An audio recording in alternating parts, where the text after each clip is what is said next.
sini kita ada huru hara yang luar biasa dalam ruang sidang ya Prof ya, sebagai pakar hukum juga pastinya. Satu hal bahwa seperti apa sih Prof lihat fenomena yang kemarin itu Prof, di mana banyak sekali yang dicederai di sini.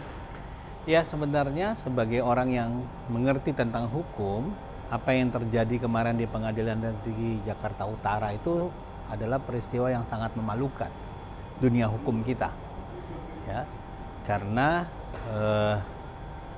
kegaduhan, kericuhan yang timbul itu sudah dalam batas-batas yang tidak lagi wajar, katakanlah seperti itu, dilakukan oleh pihak-pihak yang sedang berperkara di pengadilan dalam hal ini, yang bukan hanya tidak etis, tapi dalam banyak segi juga bisa masuk unsur pidana beberapa perbuatan dari pihak-pihak tersebut. Jadi kita mesti prihatin kalau dunia hukum kita yang sementara ini sedang banyak sorotan, lalu kemudian dinodai oleh peristiwa yang terjadi di Jakarta Utara tersebut. Saya kira itu pertama statement saya. Oke Prof, ini kan ada juga lawyer yang juga saat itu posisinya ada di situ sedang bersidang, dan dia mengucapkan kalimat-kalimat yang kurang etis terhadap hakim di situ, majelis hakim, koruptor lah segala macam lah. Hal ini menggebrak meja gitu. Ini hal ini seperti apa Prof? Secara personal dan secara hukum itu seperti apa sih? Ya, secara umum perbuatan seperti itu masuk contempt of court ya, penghinaan pengadilan ya. Tetapi kalau sudah menunjuk personal, misalnya pejabat tertentu, hakim, dikualifikasi melakukan perbuatan tertentu yang masuk kategori negatif seperti korupsi sehingga masuk kategori koruptor misalnya seperti itu sudah masuk dalam delik penghinaan terhadap pejabat yang sedang melaksanakan tugas. Jadi selain statement seperti itu tidak pantas, tidak etis disampaikan oleh seseorang yang sedang berperkara, katakanlah seperti itu, tetapi juga itu merupakan suatu tindak pidana yang bukan delik aduan, sehingga bisa langsung ditindak oleh penegak hukum bahwa yang bersangkutan telah melakukan penghinaan terhadap pejabat yang sedang melaksanakan tugas dan melakukan penghinaan terhadap pengadilan secara institusional. Saya kira seperti itu ya. Bisa langsung diproses ya Prof? Ya bisa langsung diproses dengan melakukan aduan, ya? tanpa adanya aduan, karena ini bukan delik aduan. Ya, misalnya penghinaan terhadap pejabat yang sedang melaksanakan tugas itu diatur dalam pasal 316 KUHP. Ya, itu bukan delik aduan. Lalu menghina institusi pengadilan dengan misalnya melakukan tingkah laku yang tidak pantas, gebrak-gebrak, katakanlah meja hakim misalnya seperti itu ya di dalam proses persidangan, itu sebenarnya juga bisa kategorinya adalah menghina pejabat umum atau institusi umum di pasal 207 KUHP, dan semuanya itu bukan delik aduan. Jadi menurut saya cukup dasar untuk membawa persoalan ini ke ranah hukum tindak lanjutnya selain masalah etikanya. Kalau benar yang bersangkutan misalnya berprofesi sebagai advokat, katakanlah begitu, tentu setiap advokat terikat selain hukum juga ada kode etik, dan karenanya dari segi kode etik ini juga bisa ditindaklanjuti gitu ya. Dan menurut saya ini seharusnya tidak hanya pihak yang kemudian dirugikan akibat tindakan yang bersangkutan, tetapi sebenarnya semua advokat bisa merasa dirugikan atas tindakan itu. Karena advokat itu kan officium nobile, mereka yang bekerja dengan kehormatan gitu ya, profesi yang sangat terhormat. Nah, kalau profesi yang sangat terhormat ini dinodai oleh tindakan segelintir 1-2 orang, sebenarnya para advokat juga bisa mempersoalkan itu dari segi profesinya ya, bukan dari segi hukumnya tentu, dari segi profesinya, karena akan mencederai profesi advokat itu secara keseluruhan. Saya kira itu. Bisa berujung pencabutan Mas gak sih Prof untuk hal ini gitu? Kalau dianggap sebagai sebuah pelanggaran etika berat ya tentunya bisa berujung pada pencabutan keanggotaan dia sebagai anggota profesi akuat tertentu kan begitu. Nah, ini yang bisa dilakukan dalam ranah hukum kita. Nah, tapi kalau untuk dia misalnya diberhentikan dari advokat, itu harus dengan putusan pengadilan. Jadi kalau pengadilan menyatakan dia bersalah melakukan penghinaan pengadilan, penghinaan terhadap pejabat umum yang melaksanakan tugas seperti hakim, maka hakim yang menjatuhkan pidana itu bisa menambahkan pidana tambahan berupa mencabut haknya untuk menjalankan profesi sebagai advokat. Bersidang kan? Ya bukan hanya bersidang, dia tidak boleh lagi menjadi advokat. Tetapi soal keanggotaannya dia di Bar Association, di organisasi pengacara misalnya begitu, apakah Peradi, apakah KAI atau yang lain, itu tergantung dari organisasi yang bersangkutan.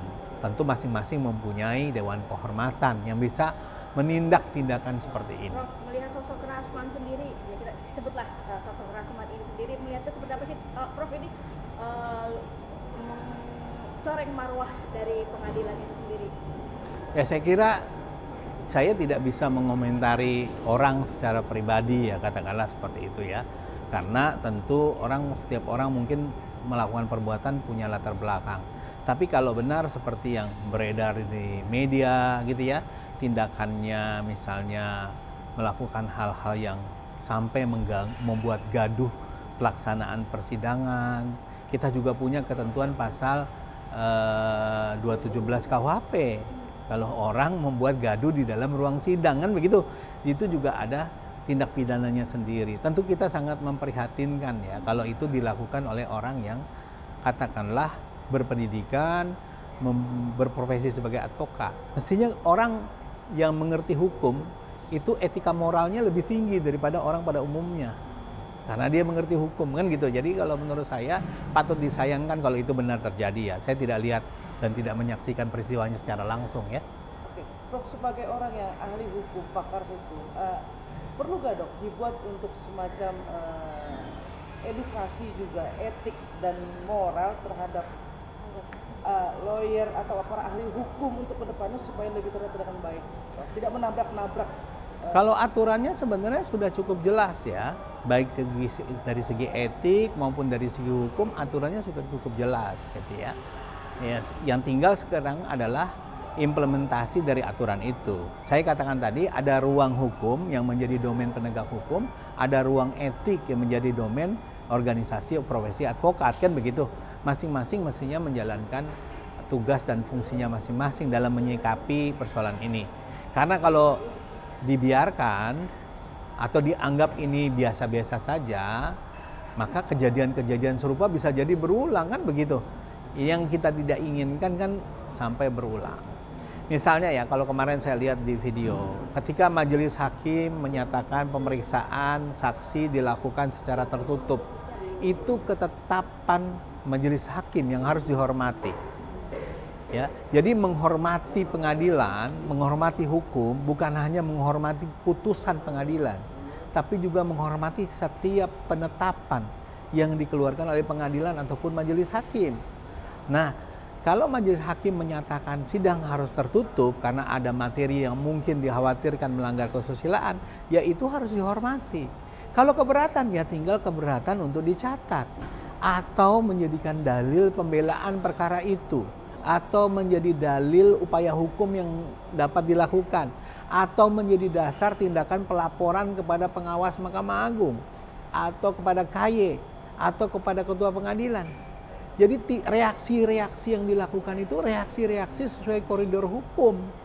Jangan reaksi seperti orang yang tidak pernah sekolah hukum kan begitu. Nah, jadi ini yang patut disayangkan. Mestinya keberatan atas penetapan majelis hakim itu disikapi secara hukum, tidak disikapi secara emosional, tidak disikapi secara fisik, misalnya tidak disikapi secara sesuatu yang menimbulkan keinginan yang menyebabkan timbulnya kegaduhan yang nanti akan berujung kepada degradasi terhadap penghormatan terhadap pengadilan. Ini yang kita sayangkan. Oke, Prof, berarti bisa dikatakan apapun yang menjadi keputusan majelis hakim saat itu adalah menjadi hak prerogatif. Itu kewenangannya majelis hakim, gitu loh. Dan adalah tindakan yang sangat merugikan kalau terdakwa melawan majelis hakim. Justru terdakwa itu mengambil simpati majelis hakim, kan begitu? Berarti itu kesalahannya Rasman kemarin ya, malah melawan ya. Secara strategis sebenarnya tindakan seperti itu sama sekali tidak menguntungkan dia. dalam kedudukannya sebagai seorang terdakwa. Dan mestinya sebagai orang yang mengerti hukum, reaksi-reaksi yang timbul adalah reaksi-reaksi hukum. Kalau orang awam bereaksi seperti itu, kita bisa maklumi dia nggak ngerti hukum.